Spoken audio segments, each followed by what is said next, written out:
Hello.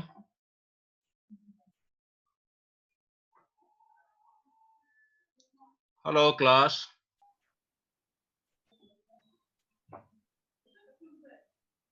Hello, class.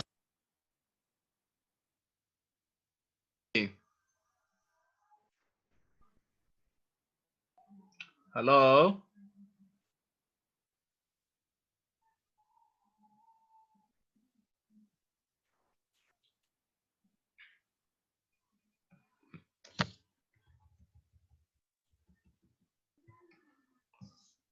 Okay, done.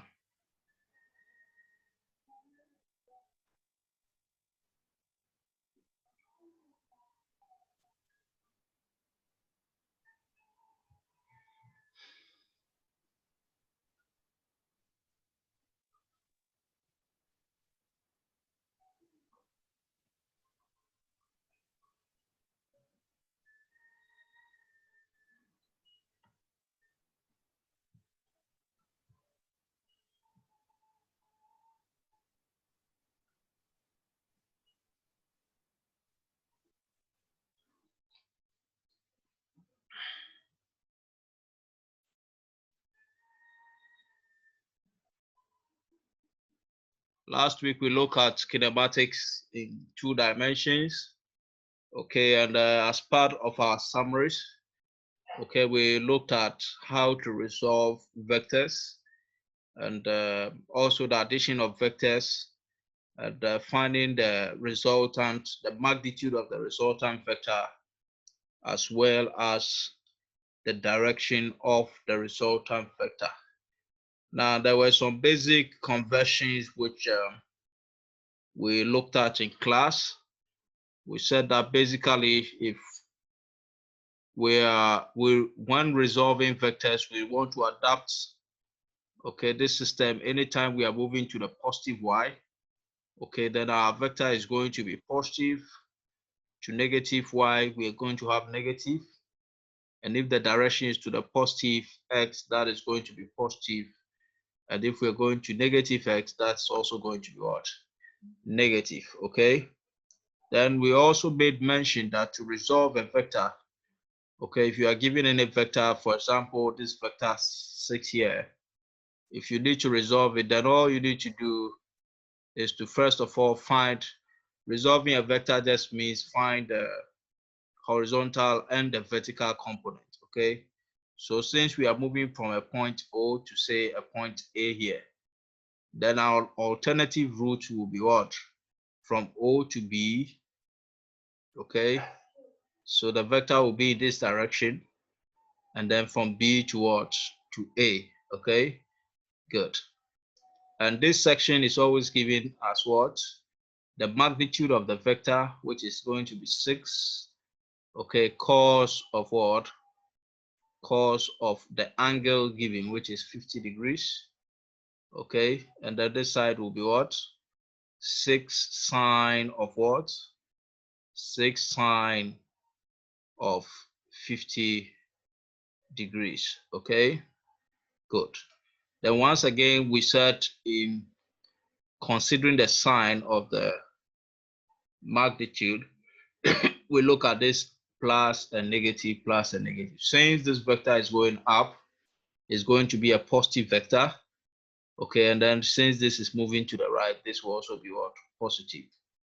Okay, so by conversion, if we want the component that is going to be what?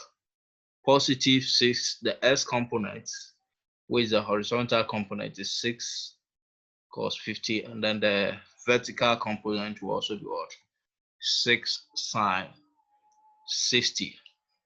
Okay, and then to find the resultant vector, you need to do same for all the remaining vectors. Then you can put them in a table form like we have here. Do the addition to get your ry and your rx. And if you want your magnitude, the magnitude of the vector, like we discussed last week, okay, is simply going to be what? It's simply going to be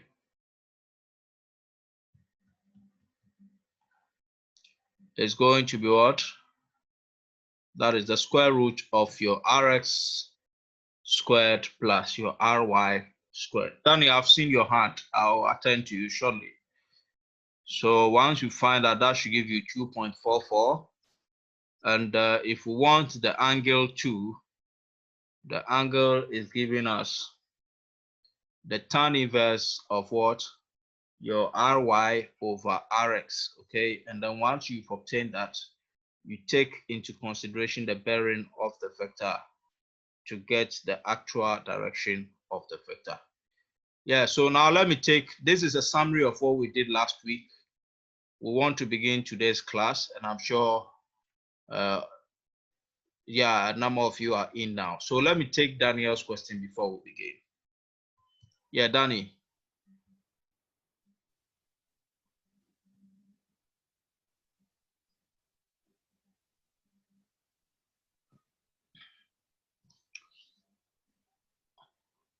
Danny, your sound is very low, so you can send me a chat. Send your question by a chat, okay? So that I'll address it for you. So just type the question or the comment you want to make, and then I'll look at it and we take off from there.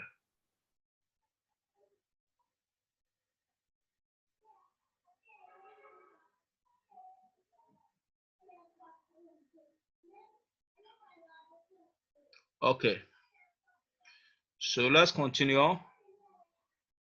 Now with the cross and the dot product of the vector, okay, the formulas have been given as such. If we want the cross product or the dot product, okay, we can compute it as follows, okay? Good. So if you are given any vector, or let's say two vectors, and you want the cross product, okay, let's take, for example, you have one vector going that way. So let me take this.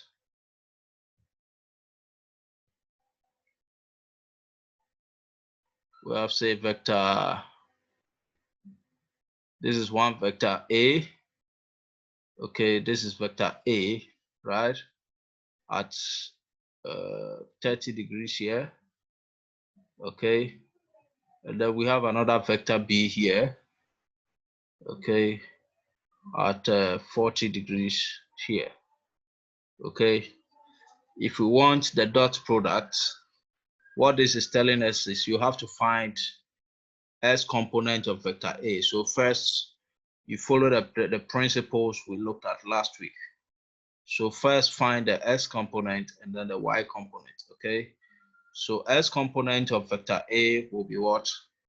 Will be A cos what? A cos 30, okay? And then Y component of vector A is going to be what? A sine 30. A sine 30. Okay, and then same for vector B, we have B cos 30, sorry, cos 40, okay? Then we have whatever, B sine of what? Sine of 40, okay? But in the case of B, you see the alternative route will be to the right and then what? Down, okay? So the X component will be positive, but the Y component will be what? Negative, okay? So you negate this portion. So once you found the S components and the Y components, then your dot product is going to be what? If you want the dot product, is going to be like you have in this formula, the S component of A, which will be what? A cos of 30, okay, times your Bx, which is B cos of 40, okay, plus we have Y component, that's A sine of 30,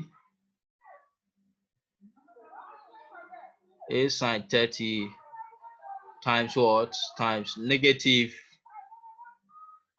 negative b sine of 40. Okay, that should give us our dot product here, which is a dot what? A dot b.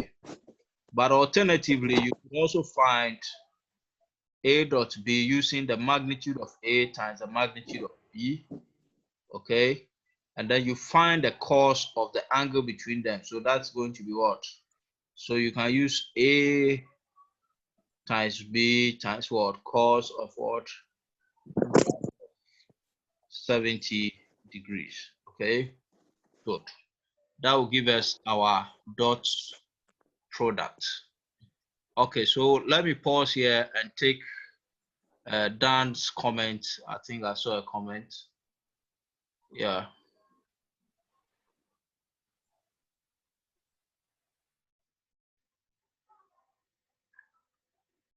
Okay, Dan says y component was 60. Let me see. Let's go back and see. I think he's referring to this. Yes, you are right, Dan. This is supposed to be 50, not 60, okay? So a sine of 50. Yeah, thank you for the correction. Yeah, so let's continue.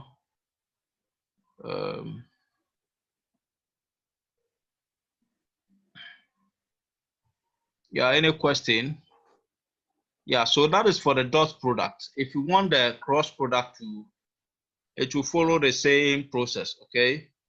But the direction will be the third dimension, or let's say in the z direction for the cross product of a times what? Times b, okay?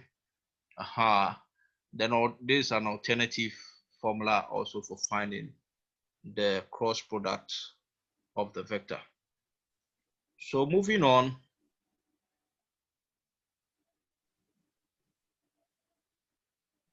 we want to look at some application of some of the applications of kinematics in 2 dimensions, okay? And for the sake of the bundle width, okay, it's a large class, so I would advise that we subscribe to only audio, okay, rather than putting on your video. So try and if you have activated your video, just put it off so that others can join and will not have any network challenge. Okay, so moving on, velocity and acceleration can also be expressed in terms of what? In terms of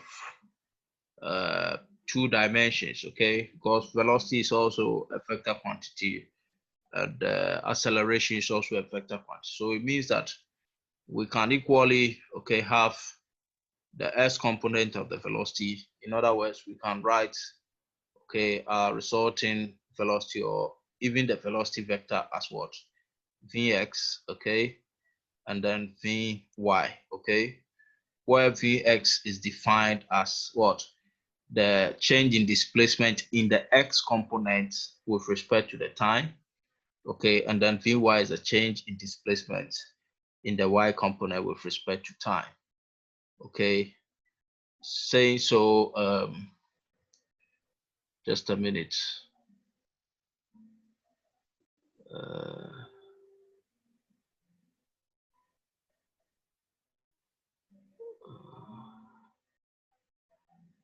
I think, yeah.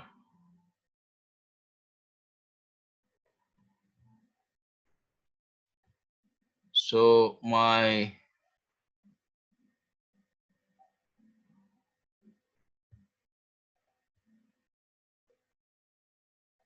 so moving on, acceleration can also be written like we have, okay, so acceleration can also be expressed, okay, as a vector a and then the y component, and similarly the s component is going to be what? The change in velocity in the x direction with respect to time, whilst the y component will be the change in what?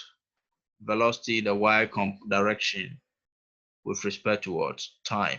Okay, good. Now let's take an example of the application of vectors in 2 dimensions. And the first application is the projectile motion.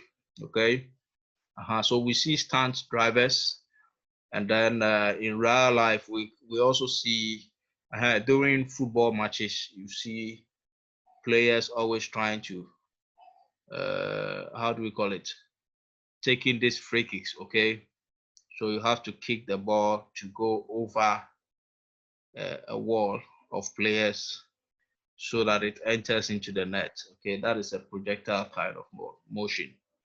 So any type of motion moving in a curved path or a parabola. Okay, when an object follows when thrown or propelled near the surface of the earth is a projectile motion. Okay, and we'll be looking at the details very soon for this motion. Okay, and as part of our conversion, we are still sticking with our positive y, positive x, negative x, and positive negative what? Y. Okay, you take note of that. Now moving on. Yeah, let me advise. Okay, so make sure you have your calculators with you at this point, because we'll be doing a number of calculations. I told you last week you should have your calculators and your book with you, so the class will be more interactive. Okay, good. So let me move on. Now, under projectile motion, we make 3 assumptions. Okay, the first assumption is that acceleration due to gravity is constant. Okay, and then secondly, that the effect of air resistance is negligible. Okay, and then thirdly, we are assuming that the surface of the earth is stationary, since we are observing the body over a very small area. Okay, surface area. So we assume that the surface of the earth is what? Is stationary. Okay, so now let's go back and then run some few analysis on the projectile path. Okay, first let's examine the graph again. Okay, the chart. So when a body is moving in a parabolic manner or a projectile motion, okay, if you kick the body at an initial velocity of v naught, okay, now this is what actually happens. Because v naught, the body will be right when you kick the ball. Okay, the ball will now begin to rise. If this is the ground, and you kick the ball from the ground, okay, it will begin rising up this way. So what we are saying is, once it's rising like this, okay, it has an x component. If we need to resolve it, let me change my ink. If we are resolving it, then it means that this vector, the initial vector v naught, will have an x component, which will be what? V naught x. Okay, and we'll also have what? A y component, which will be what? V naught y. Okay, good. That is the first thing we have to do. So the vector that is moving will be moving with v naught x and then v naught what? Y. Okay, now let's take some further details. If we now let's take further details in terms of the vertical motion. Okay, yeah, very well. So as we're moving, okay, you realize that whilst the body keeps going, it will get to the maximum height. No matter how you kick the object, once it goes up, it will keep going up till it gets to a point, the maximum height. Okay, and then we'll start coming down again. Okay, So the reason why it stops at this point is because what? The velocity at the body is equals to what? The velocity here is equals to 0. It means that the body, anytime the body stops, then it means what? Its speed or the velocity is equals to what? 0. Now the question is, why did the velocity become 0? The body has some energy or possess some initial velocity. So why did this body become, the velocity of the body become 0 at the maximum height? It's because what? Acceleration due to gravity is acting on this body at every point what? In time, okay? So while the body is going up, acceleration due to gravity is also dragging it what? Down, okay? So it becomes a retarding what? A retarding force, you understand? So while this body, the vertical component, which is the V naught y, okay? Whilst we are moving up, V naught y is being reduced, okay, by the acceleration due to gravity. It's the same scenario when you're in your car, you want to stop, okay? You step on the brake. So that brake becomes deceleration. So the acceleration due to gravity begins to decelerate the body in the vertical direction. So it loses what? Its velocity. Then once it comes to this point, it stops. Then acceleration due to gravity begins to what? Accelerate it what? Downward in the direction of what? G, towards the ground.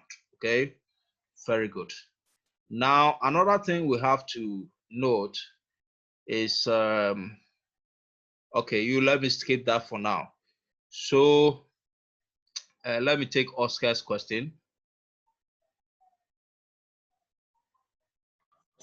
So my question is that, does it mean that when V is equal to 0, it means that the acceleration is moving opposite to the velocity? Did you get my question? Yeah, I get your question. I'll clarify it for you. When V is velocity. Velocity, the magnitude of velocity is speed. So when your speed is 0, it means you are not moving. You understand? So what I'm saying is the reason why we came to a stop is because of the acceleration due to gravity. All along, whilst the body was moving up, acceleration due to gravity was what? Pulling it down. It's like you are climbing up, okay? But somebody is also what? Dragging you down. So it will get to a point, the energy you had to climb up, okay, eventually you lose your entire energy. So you have to what? Stop. That is what acceleration due to gravity does to the object. So then that it means that it's still moving opposite to each other. Both the velocity and the acceleration is moving up. Yes. So at this point, you see, at this point, the body is moving up. So the velocity is this way. This is Vy. Okay. At this section, Vy. Okay. So this is Vy. So Vy is going up. Acceleration due to gravity is coming down. Okay. So eventually they will cancel out and then you get 0. Okay. But after this point, the body is now coming down. So if you are going to resolve it, okay, you see that the Vy is coming down. This is Vy. So the velocity is downward. The body is coming down. You understand? Yeah. I get you, sir. I get you, sir. Very good. Okay. So if there is no other question, let me continue with the details. Yeah, so the next thing we have to know is, so let me summarize it. So first, at maximum heights, let me put it x maximum, okay, the velocity is equals to what? 0. That's the first thing you have to know. Vy is equals to what? Is equals to 0. Okay. Then another thing we have to note is G, okay, is always acting against the motion. So it's negative. We know that already. So either negative 9.8 meters per second square, okay, or negative 10. Okay, but once the motion is constant, we just keep the constant value, whether it's 10 or 9.8. Okay, then the next point we have to make is, even though acceleration due to gravity is acting on the system, you observe, okay, that when the body hits the ground, if the ball hit the ground, it doesn't stop immediately. If the surface of the ground is very smooth, meaning there is no grass or something, no friction on the ground, then this body will continue to what? To move. It will keep moving, okay, unless what? An external force acts upon this to stop. So what are we saying by this? What we mean is, then in that case, the velocity in the x direction from the initial component, okay, is not lost. There is no force which is retarding the initial velocity v naught x, okay? So v naught x is what? Is conserved, okay? V naught x is conserved. So which, or in other words, means that, so let me write this as y component. The first one we looked at was in the y component. Now in the x component, which is the horizontal component we are looking at, v naught x is what? Is conserved. If v naught x is conserved, in other words, is being constant, okay, then acceleration there is what? Is zero. There is no acceleration of the body, okay? There is no acceleration of the system in the what? In the x direction, which means that when it comes to the x direction, we cannot apply kinematic equations, cannot be what? The kinematic equations cannot be what? Cannot be applied, okay? Because acceleration is zero. We said kinematic equations are applied where we have what? A constant acceleration, okay?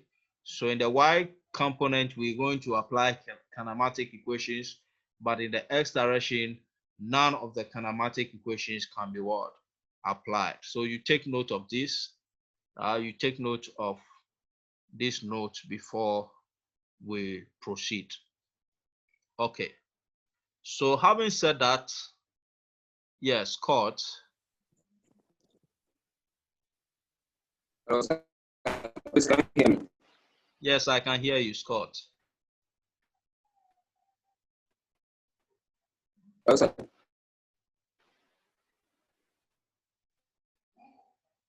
Scott, your line is breaking.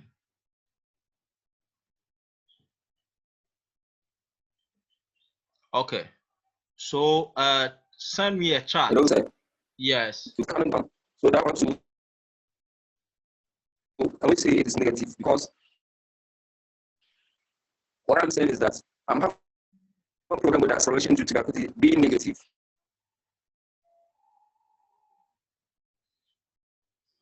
Your line is Because breaking. when acceleration due to gravity also is zero. Please can you clarify that one for me? Scott, kindly just type it for me, okay, so that I can be clear on the question. Yeah, I can see some too. Scott, type for me. Send me a chat. There are more people waiting on the question line. So send me a chat. I'll read your question and address it. Yes, I can see two more participants. Daniel.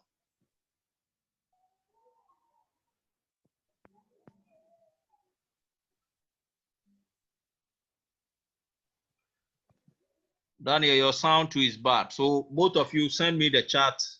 Let me address it for you so that we move quickly, please. So send me a chat and then I'll address your comment for you.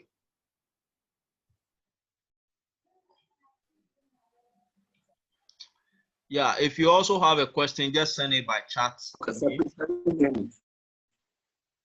Yes, I can hear you.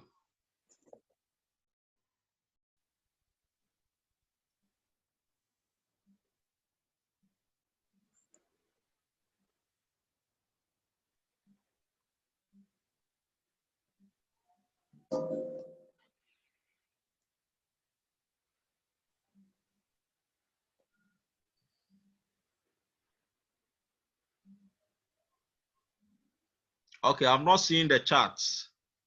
So let's move on. When the chart come, I'll address them. Okay.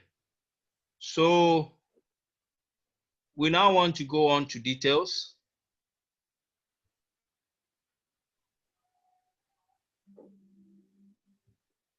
Yeah, so the first thing we have to know is the initial velocity of the body was V0, okay? Which means that if we are resolving the vector into its components,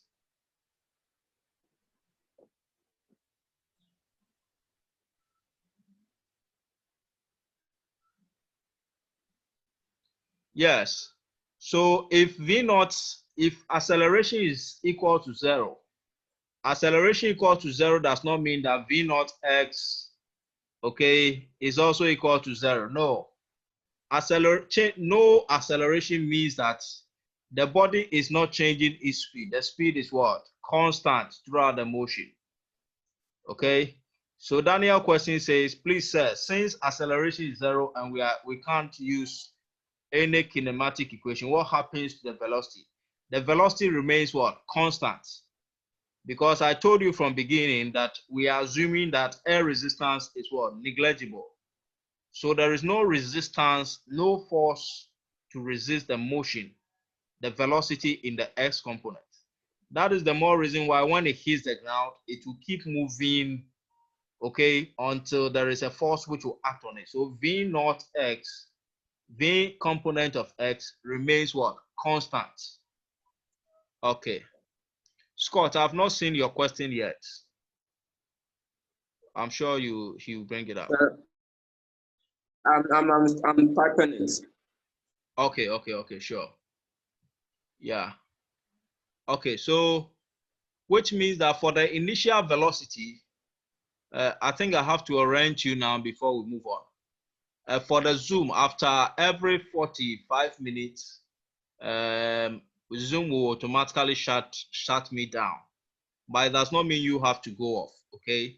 Once I go off, I have less than 1 minute. Once I go off, I'll log back in, okay? So just stay on. Now I've seen, it says, sir, about the velocity coming down and it's becoming V equals to 0. Can we conclude that gravity acts to influence the vertical acceleration? That's exactly what I said. So the reason why the velocity became 0 at maximum height is because acceleration due to gravity was what? Resisting, decelerating it.